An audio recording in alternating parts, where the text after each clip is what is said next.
Margaret Hayes had always been the queen of her household. At 58, with perfectly curled silver hair and a sharp tongue, she ruled her family like a kingdom. Her son, Michael, was her pride, the one man she had molded, guided, and controlled his entire life. But everything changed the day Michael married Sarah Mitchell. Sarah was sweet, thoughtful, and from a modest background. She wasn't rich, she wasn't glamorous, but Michael loved her deeply. That was enough for him, but not for Margaret. From the very beginning, Margaret treated Sarah like an outsider. At family dinners, she criticized her cooking. At church, she whispered about her lack of class. And at home, she constantly reminded Michael that Sarah would never be good enough for him. Michael, caught between the two women he loved, stayed silent. But silence, Sarah realized, was just another form of betrayal. One night, after another humiliating dinner where Margaret had mocked her in front of neighbors, Sarah locked herself in the bathroom. Tears streaming down her face, she whispered to her reflection, "If she wants a war, she get one. But this time, I'll be ready." It was the first spark of revenge. The following weeks only deepened the cracks in the Hayes household. Margaret thrived on control. She rearranged Sarah's kitchen cabinets, mocked her choice of furniture, and even suggested that Sarah should quit her job because a real wife takes care of her husband, not strangers. Michael often came home late from work, exhausted, unaware of the small wars fought every hour between the two women he loved. Margaret made sure to plant poisonous seeds in his ears. "Your wife doesn't respect you, Michael," she would say with a sigh. "She doesn't even know how to care for a home. Imagine what the neighbors must be thinking." Sarah learned to smile politely in front of her husband. But inside, anger brewed like a storm. She started keeping a journal, a place to write down every insult, every humiliation, every manipulation. Page after page filled with Margaret's schemes. And slowly Sarah realized her mother-in-law's power wasn't in her words alone. It was in appearances. Margaret had built her image as the perfect matriarch of the Hayes family, respected, admired, untouchable. If Sarah could chip away at that image, she could turn Margaret's power into dust. One afternoon, Margaret stormed into the living room holding Sarah's laundry. Margaret barged into the living room, a pair of Michael's shirts clutched in her hand. "Look at this," she snapped, waving the fabric in Sarah's face. "You can't even wash clothes properly. How long before you ruin my son's life the way you ruin his shirts?" Sarah felt her cheeks burn. Michael wasn't home, of course, he wasn't. Margaret had chosen her moment perfectly, as always. For a second, Sarah thought about crying. But instead, she smiled. "You're right, Margaret," she said softly. "I'll try harder." Margaret blinked, caught off guard. She thrived on resistance, on arguments she could twist to her advantage. This sudden surrender left her without ammunition. She frowned and muttered, "You'd better," before stomping back to her room. Sarah's smile faded the moment the door closed. Her heart pounded, not from fear but from clarity. Margaret wasn't invincible. She needed conflict like a fire needs oxygen. If Sarah starved her of that, she'd lose control. That night, while Michael slept, Sarah sat at her desk with her journal open. She wrote down a single line. Her pride will be her downfall. And this said she began her plan. It wouldn't be loud or obvious. It would be quiet, patient like poison in a cup of tea. Sarah's first move was subtle. She knew Margaret prided herself on her reputation in the neighborhood. Every Sunday after church, Margaret hosted tea parties, little showcases where she paraded her elegance, her perfect family, and her authority. It wasn't just socializing. It was her throne room. Sarah decided this was where she would begin her quiet war. Said Sunday. Sarah appeared in a navy blue dress with pearl earrings, modest but graceful. In here hence. She carried a homemade cake, still warm, its sweet aroma filling the room. When the neighbors took their first bite, they practically melted. This is divine, Sarah. Did you make this yourself? Margaret's smile stiffened. She quickly interjected. I'm sure she bought it from some bakery. Sarah isn't exactly talented in the kitchen. Sarah tilted her head, smiling. Actually, it's a family recipe. Michael loves it. Don't you, honey? Michael, arriving just then, kissed his wife's cheek. Best cake I've ever had. The women around the table chuckled softly, their eyes shifting toward Margaret. For the first time, Sarah had stolen the spotlight, and with nothing more than kindness. Over the next few weeks, Sarah repeated this strategy. She shared thoughtful stories, remembered little details about the guests' children, even brought handmade gifts. Gradually, the neighbors who once hung on Margaret's every word began turning to Sarah. Margaret felt it. Her grip was slipping. But she couldn't lash out openly because Sarah never gave her the chance. Every insult was met with a polite smile, every criticism with a gracious nod. Late one night, Margaret stormed into Michael's study. She's manipulating everyone, Michael. She's trying to turn people against me. Michael frowned, confused. Mom, all she's doing is being nice. Maybe you should try giving her a chance. The words hit Margaret harder than she expected. Her own son was defending Sarah and doubting her. That was the one thing Margaret had sworn would never happen. Sarah, meanwhile, sat in her room with her journal, writing the next step of her plan. Reputation first. Heart next. Her revenge had only just begun. The tension in the Hayes household was reaching its peak. Margaret could feel the shift every time neighbors visited. The once loyal audience that praised her elegance now admired Sarah's warmth. It wasn't just irritating, it was humiliating. She decided enough was enough. The following Sunday, Margaret planned her tea party carefully. She wore her finest dress, a deep burgundy with pearls around her neck. She ordered expensive pastries from the best bakery in town, determined to outshine whatever Sarah might bring.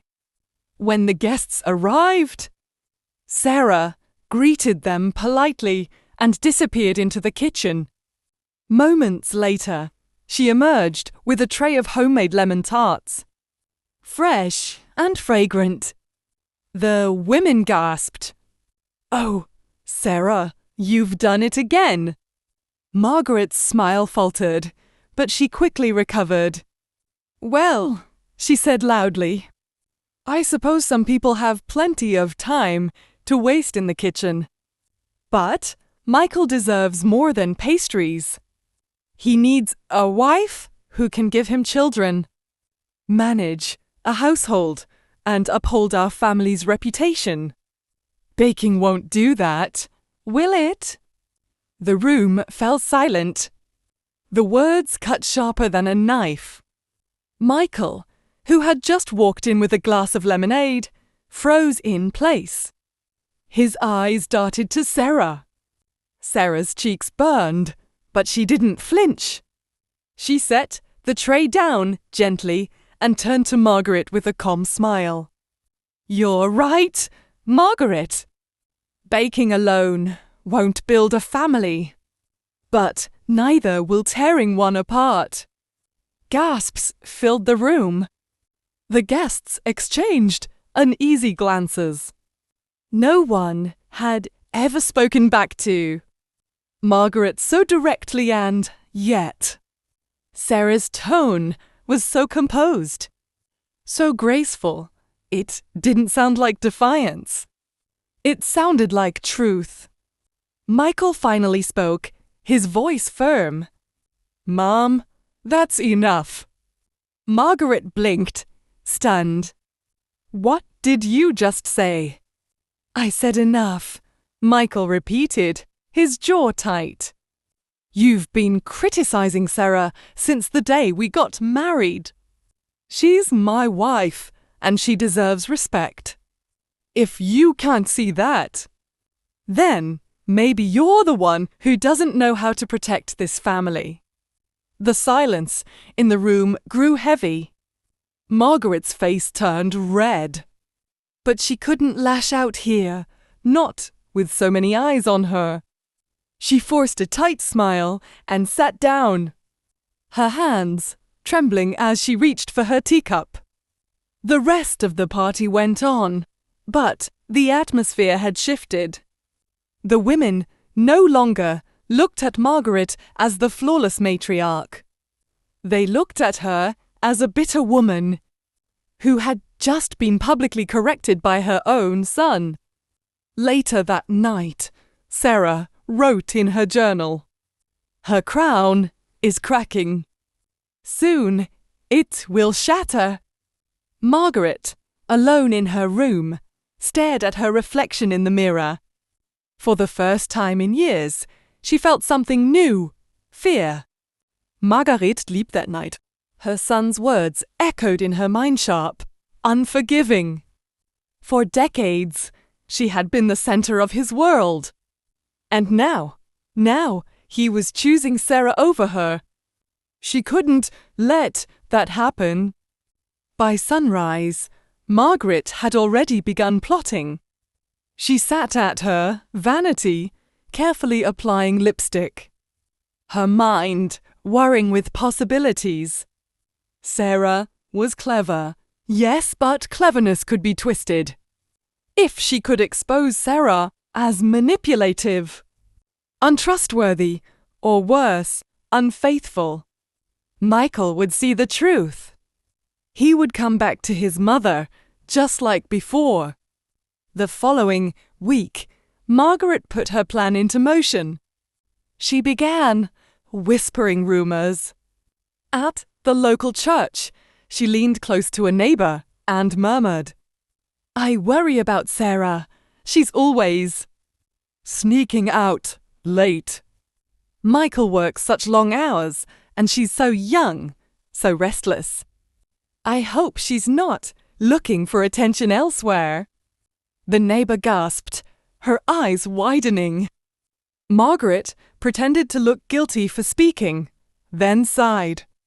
"But of course, I could be wrong. Maybe I shouldn't have said anything." Within days, whispers spread. Women at the grocery store glanced at Sarah with narrowed eyes. Men at church avoided her gaze. Sarah noticed, but she didn't yet understand why. One afternoon, as she walked out of the market with her groceries, she overheard two women behind her. Poor Michael. Imagine a wife like that. Did you see her smile at the cashier? Shameless. Sarah froze. The bag nearly slipped from her hand. She turned, but the women walked away, whispering. That night, when Michael came home, he seemed distant. He kissed her cheek half-heartedly and went straight to his office. Sarah's stomach twisted.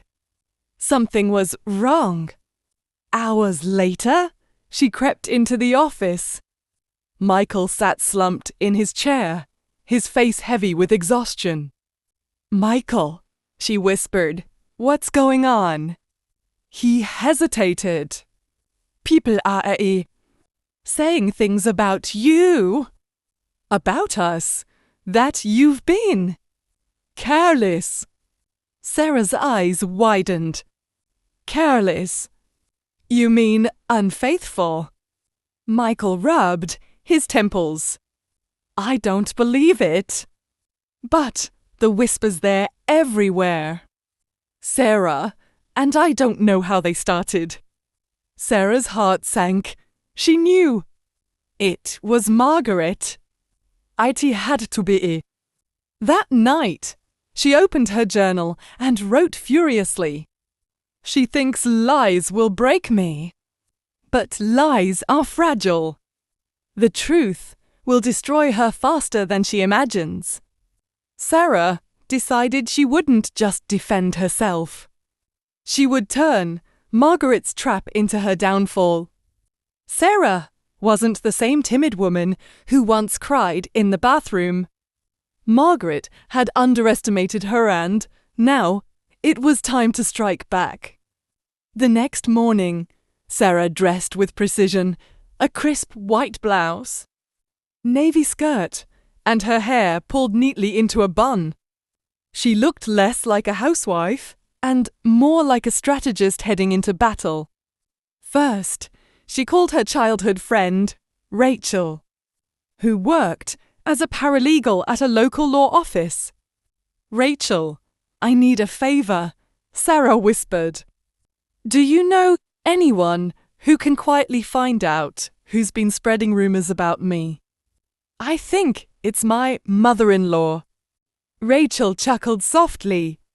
Sarah, in this town, gossip leaves fingerprints. Leave it to me. Meanwhile, Sarah began documenting everything. She wrote down dates, names, and details of every interaction where Margaret had humiliated or lied about her. Every story from neighbors, every overheard comment, every little seed of poison. She built a paper trail, something undeniable. Within a week, Rachel called back with confirmation. Sarah, it's her. Margaret's the one. She's been whispering to half the congregation, even told the pastor's wife. Sarah's hands tightened on the phone. That's all I needed to hear. Instead of confronting Margaret directly, Sarah decided to let Margaret's own arrogance betray her. The following Sunday, Sarah walked into church earlier than usual. She greeted people warmly, smiled, and carried herself with quiet confidence. Margaret, noticing the sudden warmth Sarah received, bristled. After service, during the usual social hour, Margaret couldn't resist. She leaned toward a group of women and hissed. I worry about Sarah. Did you notice how long she stayed after service? Who knows where else she lingers? But this time is Saravi. She stepped out from behind the corner, holding her phone, its recording app open, capturing every venomous word. The group of women gasped. Margaret's face drained of color. Funny thing about lies, Sarah said calmly, slipping the phone into her pocket. They sound so convincing until everyone hears the truth. The women exchanged shocked glances. One of them muttered, "Margaret, how could you?" Another shook her head, walking away. Margaret stammered, I didn't mean." But the damage was done. The whispers stopped being about Sarah. They started being about Margaret. That evening, when Michael heard the recording, he didn't yell. He didn't cry. He simply looked at his mother with quiet disappointment. "Mom," he said, his voice heavy, "I don't even know who you are anymore." Margaret's empire of reputation had cracked wide open. And Sarah? She had just won her first real victory. Margaret was cornered. Her reputation had collapsed. Neighbors avoided her. And Michael barely spoke to her. For a woman who had built her life on power and appearances, it felt like death. But Margaret Hayes was not the type to surrender. If her lies had failed, she would try something bolder, something dangerous. 2 weeks after Sarah exposed her in church, Margaret invited Michael and Sarah to dinner. She cooked his favorite roast beef, polished the silverware, and set the table as if nothing had ever happened. When Sarah walked in, she felt the tension immediately. The candles flickered to perfectly. The wine glasses gleamed unnaturally. It wasn't hospitality, it was theater. "Michael, Sarah," Margaret said sweetly, forcing a smile. "I just want to make peace. The family. Let's put everything behind us." Michael, exhausted from weeks of conflict, sighed. Maybe that's for the best. Sarah, however, didn't believe it for a second. She noticed Margaret's eyes cold, calculating, as if watching for a mistake. Halfway through dinner, Margaret finally struck. She leaned back and said loudly, "Sarah, I heard you've been meeting secretly with a man. The whole town is talking about it. Poor Michael deserves the truth." Michael's fork froze in midair. What? Sarah's stomach tightened, but she was ready. She reached calmly into her purse and pulled out a sealed envelope. "Actually, Margaret," she said, her voice steady, "this is the truth." She slid the envelope across the table. Inside were printed transcripts of Rachel's investigation. Dozens of testimonies from neighbors confirming that Margaret had been the one spreading every single rumor. Detailed notes, times, and even a written statement from the pastor's wife. Michael opened the papers. His face paled as he read.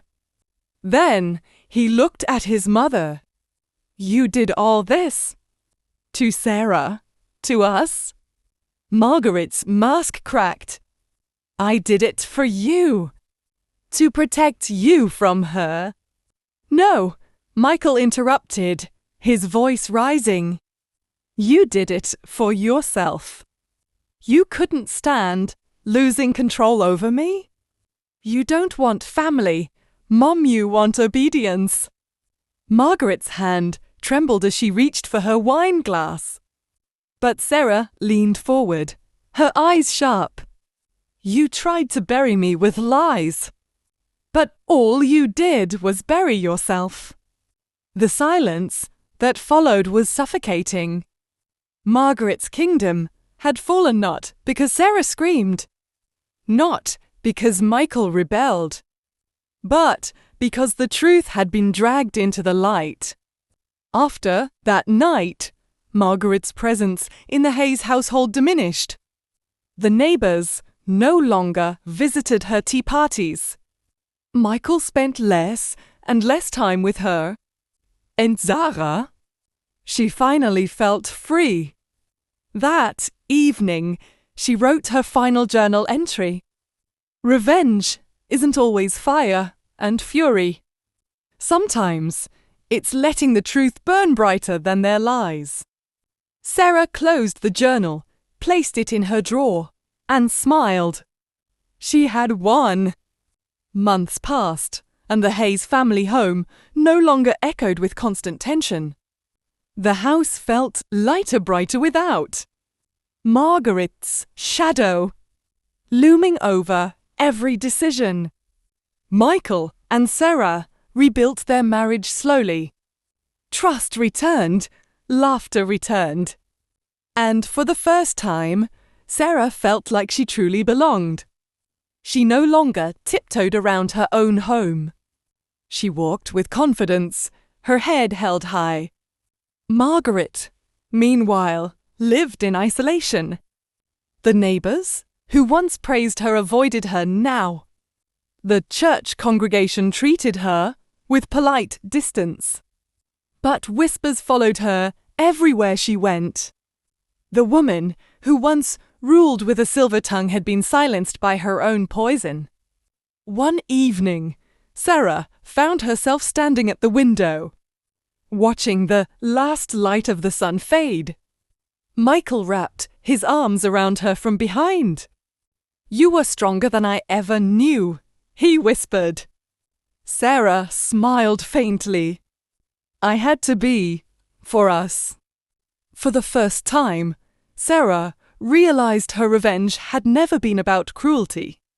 It wasn't about destroying Margaret, it was about reclaiming her dignity, her peace, and her rightful place in the family. She had fought fire with patience, lies with truth, and control with quiet strength. And in the end, she had won.